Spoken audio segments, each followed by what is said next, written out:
waxaad inta badan maqashaan culimadu waxay ka soo horjeedaa fanka iyo suugaantii iyo dhaqankii ay diidan yihiin waxaana hubaal ah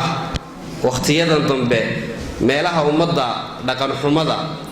iyo qiyamkooga iyo sharafkooga in lagu bedelo looga soo dhaco inay tahay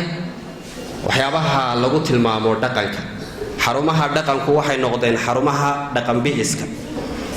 waxyaabihii Hargeysa aan ku naqaanay culimadu ka qaylinaysay boorama ayaa la inagu siray mar kale oo ay ka bilaabmatay iyadoo aqoon baan bandhigaynaa leeyahay haddana ina waxa weeyaan dam iyo rax iyo saylici la inoogu furfuro xafalaadkii quraanka lagu furfuri jiray hadda saylici ayaa lagu furfuraya waayaan darooyinka waxa weeyaan inagu soo korodhay ummadan hormuud iyo lahayn haga tusaaleeya ummadan hormuud iyo lahayn haga tusaaleeya kolba hadlaayay tiraa waa halkan rabay ummadan hormuud iyo lahayn haga tusaaleeya kolba hadlaayay tiraa waa halkan rabay kolba helinka shaydaan furay wada huluushaan hankooguba ma dhaafsana inay hobol wax moodaan marka culimadu fanka ma diidan yihiin mise ma diidana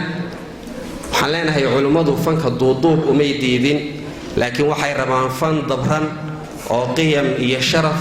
iyo hanaan iyo hufnaan leh ayay rabaan culimadu waxay rabaan fan aqoonta kobciya oo dhaqaalaha kobciya oo dhalinyarta dhiiri geliya waxay rabaan culimadu fan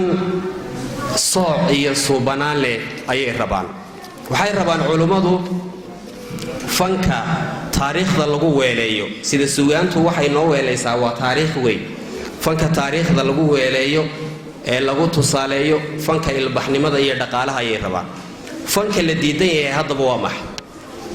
culimadu fanka ay diidan yihiin waxa weeye waa fanka qaawanaanta iyo qaabdarrada tusaaleynaya waa fanka guulwadaynta iyo gumaysiga xoojinaya waa fanka dhaqan xumada iyo dharla'aanta dhiiri gelinaya waa fanka ceebta iyo cawrada xayeysiinaya fanka la diidan yahay iyo edeb darrada la diidan yahay waa fanka noocaas ah